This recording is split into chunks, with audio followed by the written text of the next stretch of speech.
The kitchen at Vittorio's buzzes like a hornet's nest. Pots slam, steam hisses. Voices rise and fall over clattering dishes. I wipe sweat from my forehead and glance at the clock. Almost 9. 2 more hours. My feet already ache, but the money keeps me standing. Rent, Nia's school fees, Mom's medicine, everything depends on tips. Tonight feels the same as every other night. Until I see him. Luca Romano, table 12. Always table 12. He doesn't belong in a place like this. Expensive suit, cold stare, the kind of man people whisper about but never name out loud. Even the manager gets nervous when he walks in. I keep my distance, but when I turn around, Derek waves me over. Table 12 is yours tonight, he says. Of course it is. No one else wants him. I take a breath and grab my notepad. Welcome to Vittorio's, I say. Can I start you with something to drink? He doesn't look up. Vodka. Not the cheap stuff, he says. And swordfish. His voice is smooth but heavy, like smoke after rain. It rolls through me before I can stop it. The swordfish isn't fresh tonight, I tell him. The branzino's better. That gets his attention. He lifts his head and studies me. You're the first waitress here to argue with me. You're the first one I had to correct, I say. He stares for a long second. Then a corner of his mouth tilts. Branzino, then. I walk away fast. My hands tremble, though I'm not sure if it's fear or pride. All through the night, I feel his eyes on me. Every time I pass table 12, he's watching. Not in a creepy way. In a way that makes my heart beat faster even when I wish it wouldn't. By 11:30, the restaurant thins out. Chairs stack. The smell of lemon cleaner fills the air. Luca's still there, still watching. Derek leans close. Go ahead and close him out, he says, which means, go handle it so I don't have to. I grab the bill and walk over. Here's your check, I say, placing it down. He looks up, finally meeting my eyes. Walk with me, he says. I blink. Excuse me? Outside. It's not a question, it's a command, but somehow my feet move before my brain catches up. The back patio is quiet. Rain drips from the roof. The air smells like wet stone and cigarettes. He lights one and exhales slowly. Do you know who I am? He asks. The man who hates house vodka, I say. He almost smiles. Almost. Then his tone drops. You testified once, against your ex, the one who hit you. My stomach tightens. How does he know that? I know a lot about you, Aaliyah Monroe, he says. I know about your sister, Nia. Her health, her tuition, your night classes you had to quit. My mouth goes dry. He steps closer, not enough to touch, but enough that I feel his heat. I've been watching you for years, he says quietly. You interest me. Before I can answer, he moves. Fast. His hand slides to my jaw, gentle but firm. Then his lips touch mine. For a heartbeat, I freeze. Then instinct kicks in. I shove him back. Hard. He stops immediately. No fight. Just stillness. He looks at me, eyes darker now. Don't, I warn. My voice shakes but holds. Touch me again, and I'll end you. The words come from somewhere deep, somewhere raw, the same place that kept me alive through every bad man I've met. He studies me, calm, dangerous, curious. You're the first person to threaten me with honesty, he says softly, and you mean it. Try me, I say. Rain hits the stones between us. He drops the cigarette, crushes it under his shoe. I can protect you, he says. You and your sister. No more debt. No more fear. Or, he pauses. You can walk away and pretend this never happened. Your choice. He turns, walks toward the door, and disappears inside. I stand there shaking. The sound of rain fills the silence he leaves behind. That night, I can't sleep. Every time I close my eyes, I see him. The kiss, the warning, the look in his eyes like he's already written the next chapter, and I just haven't caught up yet. Then my phone buzzes. A message from an unknown number. Use this number now. Your old one is compromised. I'll send someone with a new phone tomorrow. Don't be alarmed. I stare at the screen, my pulse pounding. This isn't over. It's only beginning. Hey, before we continue, if you're feeling the story so far, please tap that subscribe button, drop a like, and share this with someone who loves deep stories too. And let me know where you're watching from in the comments. I love seeing how far our stories travel. Now let's return to the moment everything changed.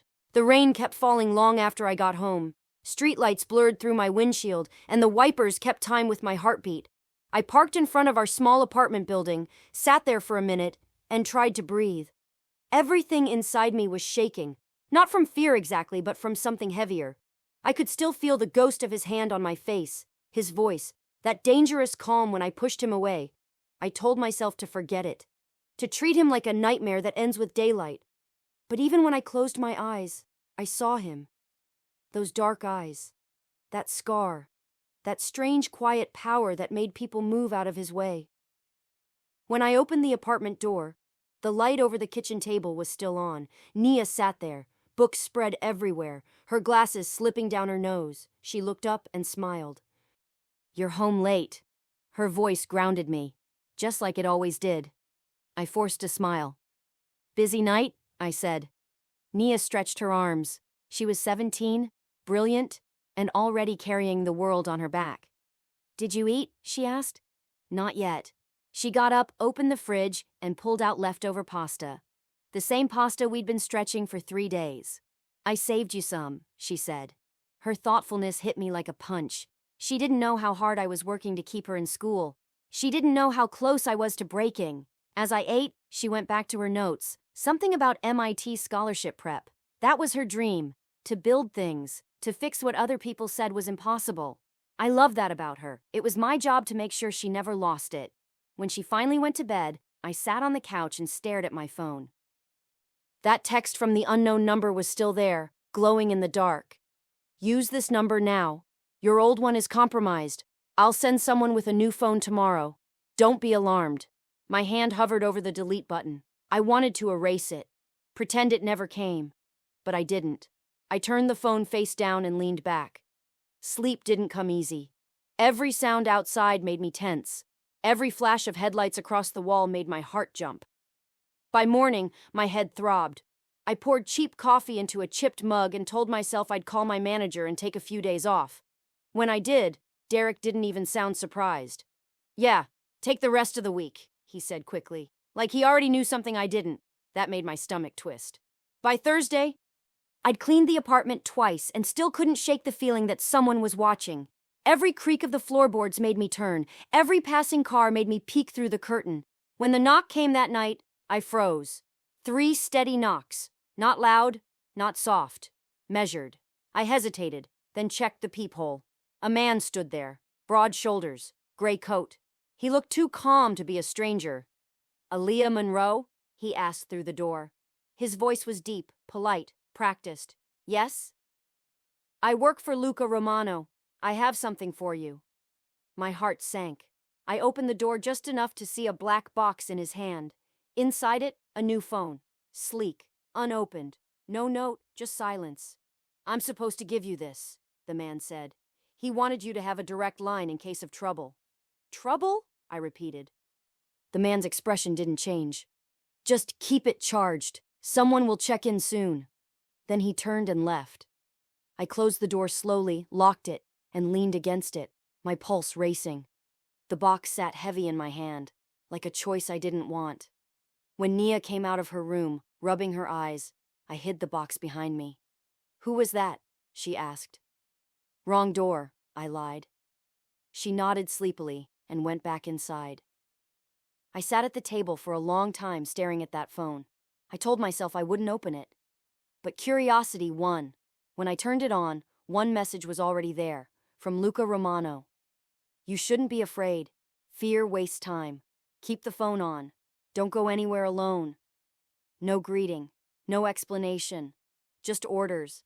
My thumb hovered over the keyboard, but I didn't reply. What would I even say? Leave me alone? Why me? Instead, I shut the phone off and dropped it in my bag. Maybe I was being paranoid. Maybe he meant well. Or maybe this was the beginning of something I couldn't control. The next few days felt unreal. I kept waiting for normal to return, but it didn't. I didn't know it then, but the moment I met Luca Romano, my old life had already ended. Still, I tried to hold on to what was left of it. Cooking breakfast for Nia, wiping down the counters, watching the city wake up through cracked blinds. Each normal thing felt like an act of defiance, a way to say I'm still me. But deep down, I knew the line between safety and danger had already blurred. And the man who blurred it was watching from the shadows, deciding what to do next. 3 days pass. I go to work. I keep my head down. I tell myself everything's fine, but the air feels heavier. Even laughter in the restaurant sounds fake. When doors close, I flinch. When men in suits walk in, I hold my breath. By Friday night, I'm exhausted. The crowd is loud. Music plays. Every table is full. Then the door opens, and the noise fades. Luca Romano. Again. He steps in like the room belongs to him. People notice. They always do. He walks straight to table 12. Doesn't wait for anyone to seat him. Doesn't even look around. He just sits.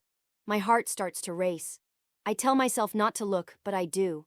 He catches my eye and something in his face changes. He lifts a hand. Just one gesture. Section 4, Derek whispers to me. My stomach drops. I grab a notepad and walk over. Evening, I say quietly. He nods once. No small talk, just sit. I hesitate. I'm working. He gestures to the chair. 5 minutes. I shouldn't, but I do. He studies me. You didn't answer my message. I didn't want to. Honest, he says softly. I like that. I cross my arms. What do you want from me? He leans forward, elbows on the table. There are people watching you. I blink. Excuse me? 2 men across the street. He tilts his head slightly. Don't turn around. The world tilts. I feel the air shift behind me. Through the corner of my eye, I see a car parked across the road. 2 silhouettes inside. No movement. Just watching. My throat tightens. Who are they? People I don't trust, he says. And now they've seen you with me. I swallow hard. You brought them here. He doesn't deny it. He just says, that's why I'm here tonight. I stand up fast. I'm not part of your world. You are now, he says quietly. Because they think you are. Something inside me snaps.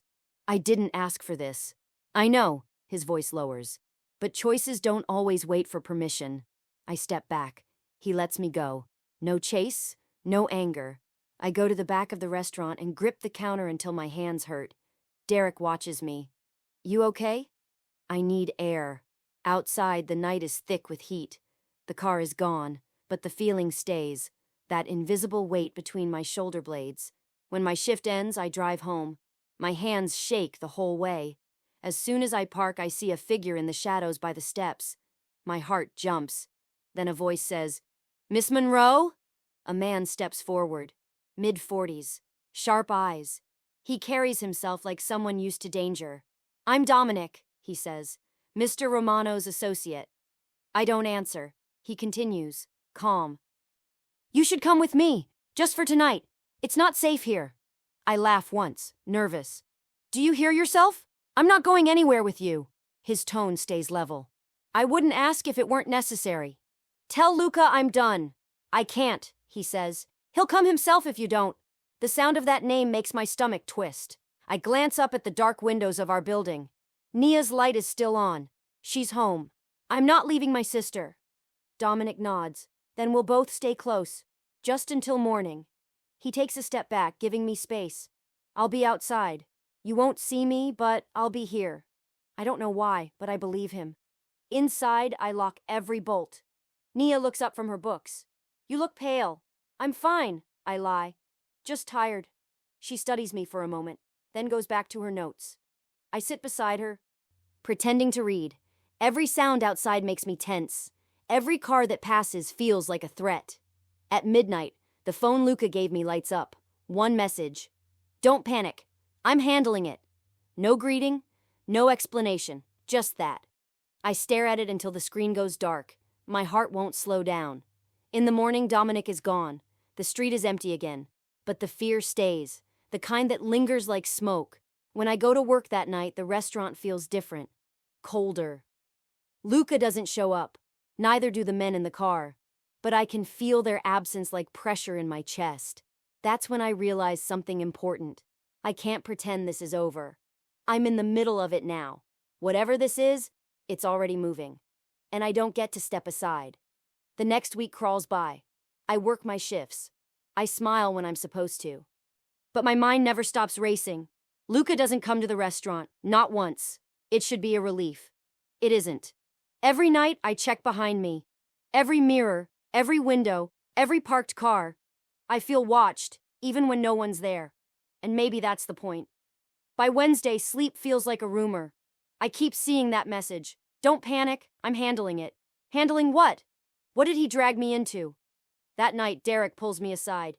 You good? He asks. Yeah, I lie. He nods, but his eyes say he doesn't believe me. When I leave work, rain falls again. The same kind as that night. Slow, cold, steady. I pull my jacket tight and head for my car. That's when I see him. Luca, leaning against my car like it's his. No umbrella, rain dripping off his hair. I stop a few steps away. What are you doing here? His voice is calm. Making sure you're still alive. You couldn't just text? He ignores the question. There's something I need to tell you. I fold my arms. You have 30 seconds. He glances around. Not here. I'm not going anywhere with you. He sighs, runs a hand through his hair. I'm not your enemy, Aaliyah. You're not my friend either. For a second, something flashes in his eyes, something almost human. Get in the car, he says. I'll explain everything. I should walk away. But curiosity is a dangerous thing, and I've always had too much of it. I slide into the passenger seat. He starts the engine, pulls onto the street. The city glows around us. Wet lights, quiet roads. Talk, I say. He keeps his eyes on the road. The men outside your apartment. They work for a group called the Saigon Circle. They've been watching me for months. Now they're watching you. My chest tightens. Why? Because I looked at you, he says simply. They think you matter to me. I shake my head. You don't even know me. He glances at me. I know enough. Enough for them to notice. I stare out the window. So now what? I'm some pawn in your war? You're not a pawn, he says. You're leverage. That's worse. He turns down a quiet street. No traffic. Just the hum of the engine and rain on glass. I can feel his tension. Controlled, focused, dangerous. But underneath it, there's something else.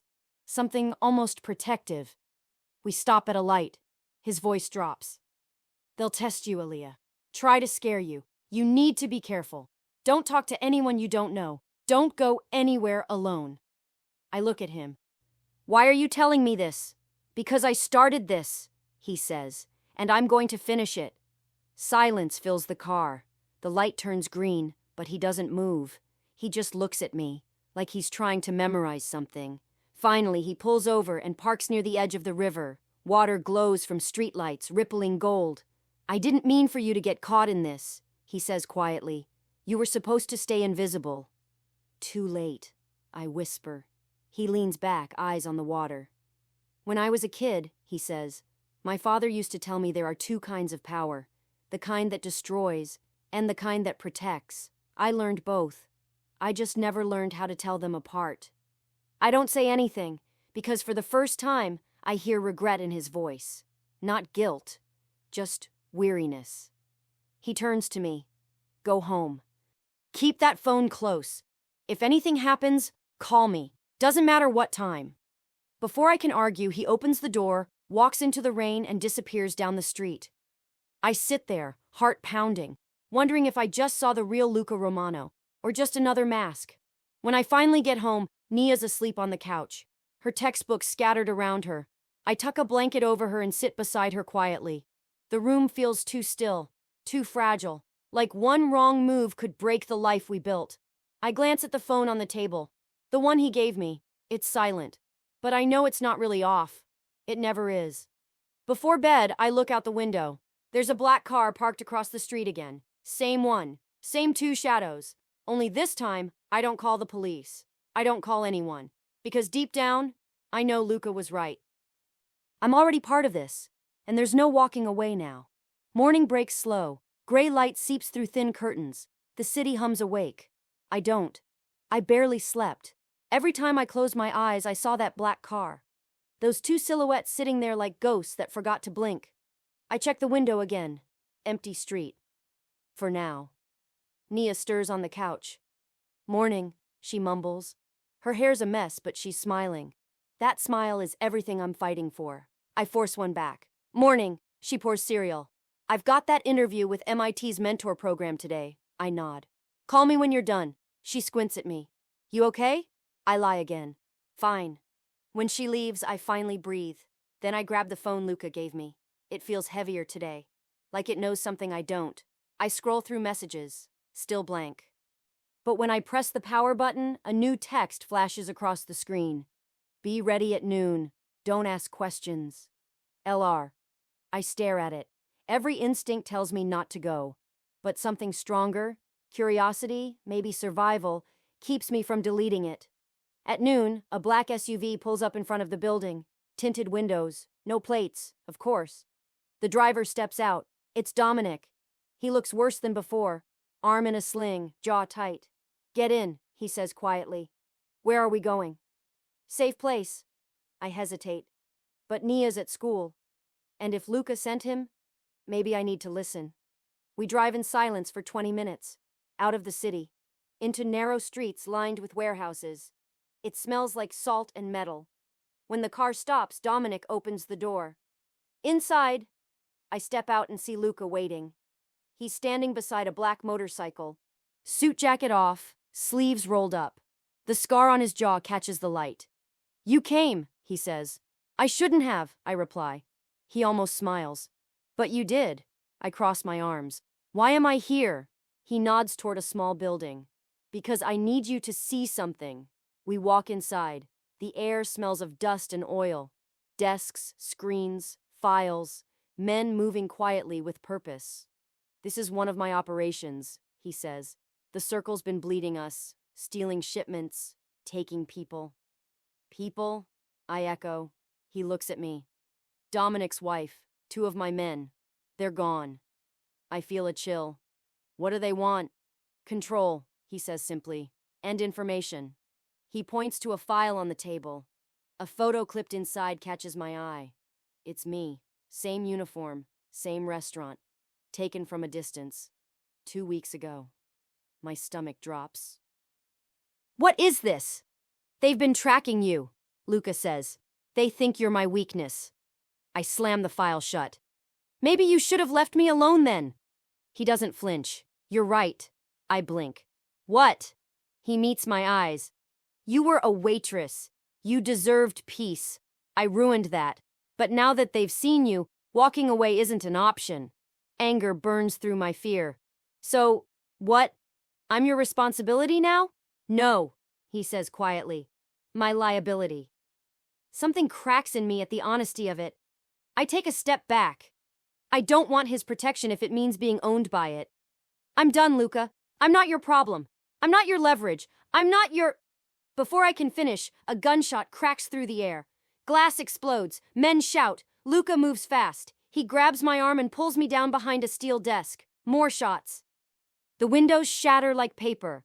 Dominic yells, "They found us!" Luca curses under his breath. Then to me, urgent, "Stay low! Don't move!"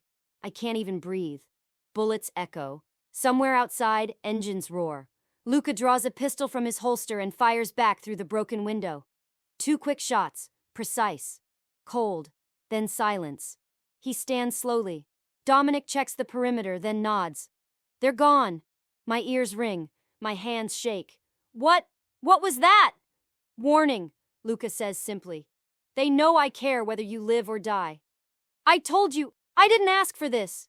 He looks at me. The rain outside blurs the light over his face. I know, and I'm sorry. He holsters the gun, then turns to Dominic. Get the car, we're leaving. Where to? Dominic asks. Somewhere they can't find her. My heart pounds. Wait, what? You're taking me? He meets my eyes. It's either with me or with them, Aaliyah. Decide. I don't answer. But when Dominic opens the car door, I climb in. Because every instinct screaming don't trust him is still quieter than the one whispering stay alive. As the car pulls away, I glance back through the window. The warehouse fades into the rain. My old life goes with it. Inside the car, Luca sits beside me, quiet, unreadable. He finally speaks. They'll come again. Next time they won't miss. I swallow hard. What do you want from me? He turns, voice low. To keep breathing. Until I make this right. I look at him, the man who caused the danger and now promises to fix it. And for the first time, I can't tell if he's my captor or my only chance to survive. The car cuts through the rain. City lights slide across the glass. I sit there, heart pounding, watching puddles flash by. No one talks. Luca's jaw is tight. Dominic drives like a man chasing ghosts. I press my palms together. Where are you taking me? Luca finally answers. Someplace safe. Safe, I repeat. You said that before. He doesn't reply. He just stares ahead. His silence feels louder than sirens. After 30 minutes, we turn off the highway. Down a narrow road, through gates made of iron. A tall building appears through the mist. Modern, cold, beautiful in a way that makes me nervous. Dominic parks near the door. Luca steps out first, scans the shadows, then nods for me to follow. Inside smells of cedar and metal. Clean floors, cameras in every corner. This is one of my places, he says quietly. You'll stay here for now. I don't want to stay here, I say. I want to go home. He looks at me. You can't. They'll find you there. My throat closes. I have a sister. She's fine, he says. Dominic's men are watching her apartment. I freeze. You sent men to my home? To protect her, he answers. I promised you no one would touch her. I want to scream, but the air's too thick. He walks deeper into the house. I follow because I don't know what else to do. He shows me a small bedroom, neutral colors, big bed, curtains that don't open. There are clothes in the closet, he says. Bathrooms through there. I stand in the doorway, arms folded. This looks like a hotel for prisoners. He pauses. You're not a prisoner. Then give me my keys and I'll leave. His voice softens. If you walk out now, they'll follow you home, and I won't be able to stop them. For a moment, we just stare at each other. Rain hums against the windows. Finally, he says, You should rest. I'll have food sent up. Then he walks away. The door closes, and the silence hits harder than the gunfire did. I sink onto the bed. My hands are still shaking. My world feels smaller by the minute. I stare at the ceiling and whisper to myself, This can't be real. But it is. Hours pass. I can't tell if it's night or morning. The walls hum with quiet power. Somewhere outside, a generator runs. A knock at the door makes me jump. It's a woman with dark hair and kind eyes. She carries a tray of food. Mr. Romano said you might not eat, she says softly. You should try. I nod but don't touch it. When she leaves, I lock the door. Then I finally break. Tears come without sound. I press my face into the pillow, trying to muffle it. I'm angry. I'm scared. I'm tired of being both. For the first time, I understand what helpless feels like, to have every choice stripped away, and still pretend you're okay. Later, I hear footsteps in the hall. A soft knock. May I come in? It's Luca. I don't answer. He opens the door anyway. He stands there, no jacket, sleeves rolled up, eyes tired. He looks less like a monster now, more like a man who hasn't slept in days. I know this isn't what you wanted, he says quietly, but I need you to believe me when I say, I'm trying to fix this. I shake my head. You don't get to fix it. You caused it, he nods once. You're right. He walks to the window, staring into the rain. When I was 16, I watched my father make choices like these. He said power keeps you safe, but all it ever did was trap us. He turns back to me. I'm sorry, Aaliyah. I laugh, bitter. Sorry doesn't undo bullets. No, he says, but maybe it starts something better. He leaves before I can answer. The door clicks shut. I sit there, trying to understand why the sound of him leaving hurts more than the fear of staying. The night drags on. At some point, I drift into uneasy sleep. Dreams come fast, flashes of fire, glass breaking, Nia calling my name. When I wake, dawn spills pale light across the floor. A note lies under the door. Neat handwriting. I'll be gone for a while. Don't open the door for anyone but Dominic. LR. I fold the paper, tuck it under my pillow, then sit there in the quiet, wondering how I became the secret in a story that isn't mine. Outside, the the rain stops. But the silence that replaces it feels worse. For the first time, I wonder if Luca can actually win against whoever's chasing us. Or if this house is just another cage with better wallpaper. The next few days blend together. Same walls, same silence, same heavy thoughts looping like broken tape. I cook sometimes, even though there's food service. It helps me think. The kitchen smells like coffee and something familiar. Something human. Dominic checks on me twice a day. He's polite, careful, distant. Sometimes I catch sympathy in his eyes, like he knows I don't belong in this world. But Luca doesn't come back. Not a message, not a call, nothing. At first, the quiet feels like peace. Then it starts to feel like punishment. I walk the halls to fight the stillness. The windows don't open, but the world outside looks free. Cars pass. Clouds drift. And I'm here behind glass, trying to believe this is safety. By the fourth day, I can't take it. I grab the phone he left me and scroll through the last message again. Don't open the door for anyone but Dominic. I type a reply. Are you alive? Then I erase it. Then I type it again and send it. No answer. I pace the room until my legs ache. It feels like I'm losing time, like the house is swallowing it. Then, just before dusk, there's a sound. Engines. More than one. I rush to the window. 3 black cars stop outside the gate. My pulse spikes. Men get out. Not Dominic's men. Different energy. Faster. Meaner. The front gate camera light flashes red. Then, dark. Someone cuts the power. The house hums for a second, then goes quiet. Too quiet. I grab my phone. No signal. Panic rises. I move to the hallway and almost bump into Dominic. He's holding a gun. Get back inside, he says. What's happening? They found us! My heart slams against my ribs. What do I do? He pushes me toward the bedroom. Stay down. Lock the door. He runs off before I can argue. I hear shouting, then gunfire. It's distant at first, then closer, louder. I drop to the floor and crawl behind the bed, hands shaking, breath too loud in my ears. A crash. Glass shatters. Someone screams. I cover my mouth, eyes wide. Then footsteps, slow, measured. Someone outside the door. I hold my breath. The handle turns once, twice, then stops. A pause, and a voice. Deep, smooth, familiar. Luca. Open the door, Aaliyah. I crawl out from behind the bed. When I open the door, he's standing there, covered in rain and dirt. Gun in one hand, blood on his sleeve. He grabs my wrist, pulling me close. Are you hurt? I shake my head. He exhales, steadying himself. Good, we're leaving. What about Dominic? His jaw tightens. Gone. The word hits me like a stone. Gone? He nods once. Come on. He leads me through the hall. Broken glass, smoke, bodies. I try not to look. We reach the garage. A single car waits with the engine running. He opens the door for me. Where are we going? Somewhere they won't follow. I slide in. The moment he gets behind the wheel, he floors it. Tires screech. The house disappears in the rearview mirror.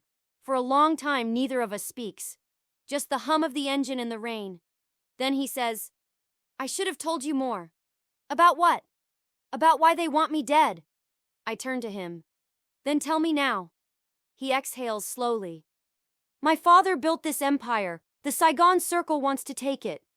They thought hurting me wasn't enough. So they found you. Why me? He glances at me. Because you remind me of something I lost. Because when I saw you in that restaurant, I remembered I was still human. The car falls silent. For once, I believe him. Not because of what he said, but how he said it. I look out the window at the blur of rain. Maybe it's madness. Maybe it's fate. But somewhere inside, I realize I'm not the same woman I was when this started. Fear still lives in me, but it no longer rules me. I think of Nia. Of the life waiting if I can make it through this. And suddenly, I know what I have to do. I turn to him. I don't want to hide anymore. He frowns. You don't have a choice. Yes, I do.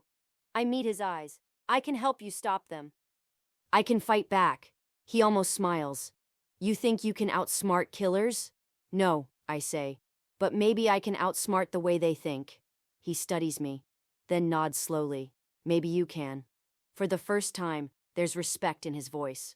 Real, quiet respect. We drive until the city fades into countryside. Luca pulls off the road and parks under a bridge. Rain drums overhead.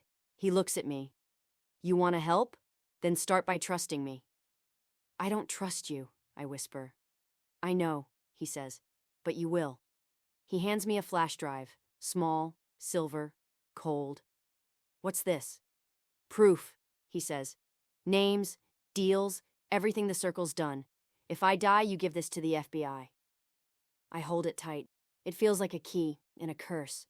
He looks straight ahead. They'll come again, Aaliyah, but next time, we'll be ready. I nod. For the first time since this began, I'm not shaking. I'm angry. And alive. The rain hasn't stopped. It feels like the sky's been crying for days. We sit under the bridge, engine idling low. Luca's hands rest on the wheel. My fingers tighten around the flash drive. The air feels thick, like something's about to happen. Finally, I break the silence. What's on this drive? He glances at me. Everything.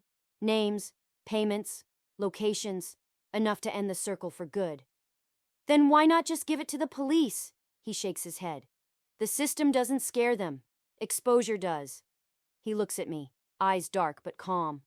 They'll move fast now. They know I'm not playing defense anymore. I take a breath.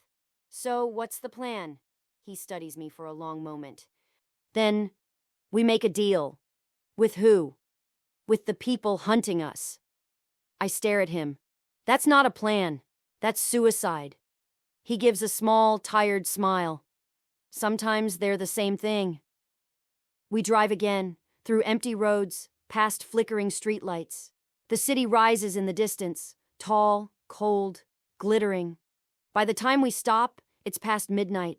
An old shipping yard stretches before us. Steel containers, stacks of crates, rain hitting metal like applause. Luca gets out first. He checks the area, then signals for me to follow. I grip the flash drive and step into the rain. Stay behind me, he says quietly. I mean it. Luca, I whisper. If this goes bad, it won't, he cuts in. Not if you do what I say.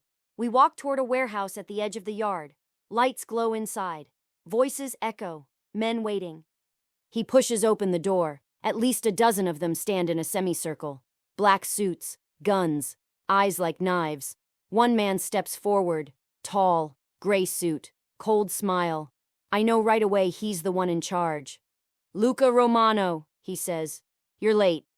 Traffic. Luca answers smoothly. The man's eyes flick to me. And this must be the waitress. I stiffen. He knows exactly who I am. She doesn't belong here, Luca says. The man smiles wider. Oh, but she does. She's why we're here. He gestures and two men move closer. Guns up. I feel Luca shift beside me. He's calm. Too calm. Then he says, You want the drive? The man nods once. I want what you stole from us. Luca takes a step forward. I'll give you what's on it. In exchange, you let her walk out alive. The man laughs softly. You think we make deals? He raises his hand. The sound of cocking guns fills the room. For a split second I see it all. The fear, the lights, the way Luca's hand twitches near his jacket. Then chaos. The first gunshot splits the air. Luca dives left, dragging me down with him. Bullets tear through the crates. I hit the ground hard, clutching the flash drive. Stay down! He yells. He fires back. Sharp, controlled bursts. Two men drop. The others scatter for cover. I crawl behind a steel pillar. My ears ring. Smoke burns my throat. Another shot. Pain rips across Luca's shoulder. He grunts but keeps firing. Luca! Don't stop! He shouts. Get to the back door. I'm not leaving you. Go! I run. Feet pounding. Heart racing. The flash drive clutched in my hand like it's my last breath. Then, a sound. Footsteps behind me. I turn. A man grabs me by the arm, yanking me back. Where do you think you're going? He snarls. I twist, slam my knee into his ribs and shove him hard. He stumbles, curses, swings, and suddenly a gunshot echoes. He drops. Luca stands behind him, gun raised, blood dripping down his sleeve. I stare at him, shaking. You're hurt! He wipes his mouth, breathing hard. It's nothing! Another explosion, the sound of a car engine revving outside. They're pulling out! he says. We run through the side door into the open air. Rain slashes our faces. Tires screech as the circle's cars tear away into the dark. Luca leans against the wall, wincing. Blood soaks through his shirt. Sit down, I say. He shakes his head. No time. Luca! He reaches into his pocket and hands me a phone. Take this. There's a contact named Agent Fields. Call him. Tell him you have the proof. I freeze. You're giving this to the FBI? He nods slowly. It's the only way this ends. What about you? He looks away. They'll arrest me, too. You'll go to prison? Maybe. But at least you'll be free. I feel tears sting my eyes. You don't get to decide that for me. He steps closer, pain shadowing his face. I already did. The flash drive burns cold in my hand. Rain blurs everything. Him. The night. The line between right and wrong. Then I do something I didn't plan. I step forward and press my hand against his wound. Don't you dare die before this is over, I whisper. His eyes meet mine. Something soft flickers there. Something almost gentle. I won't, he says. Not until I've earned your forgiveness. Sirens wail in the distance. The blue lights cut through the fog. Luca turns to me one last time. Run, Aaliyah. Don't look back. I want to argue, but I don't. Because for the first time I understand. This isn't just his fight anymore. I run. Through the rain, through the sirens, through everything that tried to break me. And behind me, I hear Luca's voice, shouting orders, fighting back, refusing to fall. The flash drive feels like fire in my hand. But for the first time since this began, I know exactly what I have to do. The sirens fade behind me. My lungs burn. My shoes slap against wet pavement. I keep running until my legs give out. When I stop, the city looks different. Empty streets, blue lights flashing far away, and me, standing there in the rain, holding proof that could end everything. I take out the phone Luca gave me, open the contact list. Agent Fields. I press call. A man answers.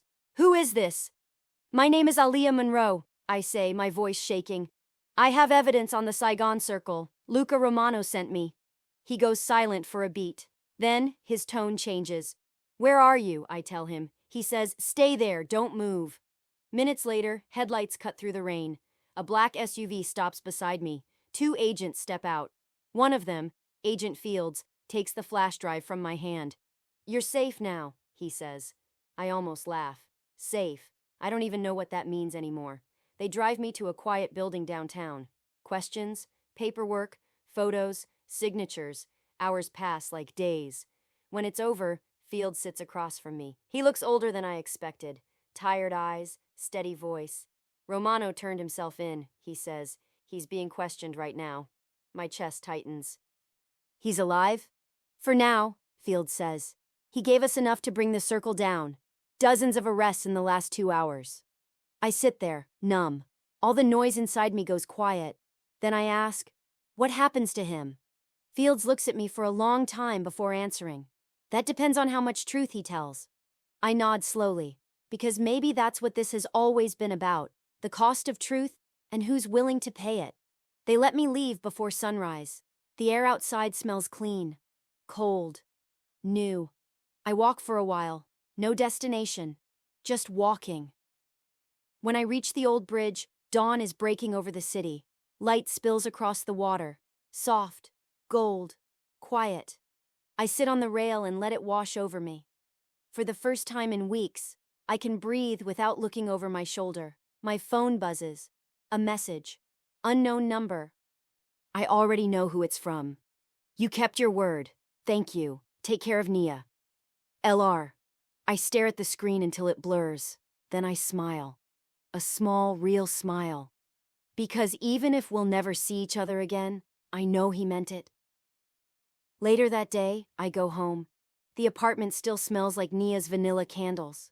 She looks up from the couch, wide-eyed, the second I walk in. Aaliyah! I barely manage to catch her before she hugs me. Her arms wrap around me tight. I was so scared, she says. I know, I whisper. But it's over now. She pulls back, tears in her eyes. Are you okay? I will be. We sit together, quiet. The city hums outside the window. It's the same world, but it feels different. Lighter somehow. Days turn into weeks. The story hits the news. Federal takedown of major crime network. No names, no details. But I know. Sometimes, late at night, I still think of Luca. The way he looked at me in the rain. The way he said, "I'm trying to fix this." Maybe he did. Maybe that was his way of finding redemption. One evening, I walk by the river. The water glows under the sunset. For the first time, I let myself remember without fear everything that happened. The danger, the choices, the chaos. It didn't break me. It changed me. I'm stronger now, calmer. Not because life got easier, but because I finally stopped running from it. I take a deep breath and whisper, "Thank you, Luca." The wind carries it away. Behind me, the city keeps moving. People laugh, cars honk, life goes on. And somewhere out there, maybe behind bars, maybe beyond reach, the man who once terrified me might be finding his own peace too. I hope he is. Because despite everything, he taught me one truth I'll never forget. Sometimes, the people who hurt you the most also show you the strength you didn't know you had. Do you believe people can change, even after everything, or do some debts stay forever? Share your thoughts below. Thank you for watching this story to the end.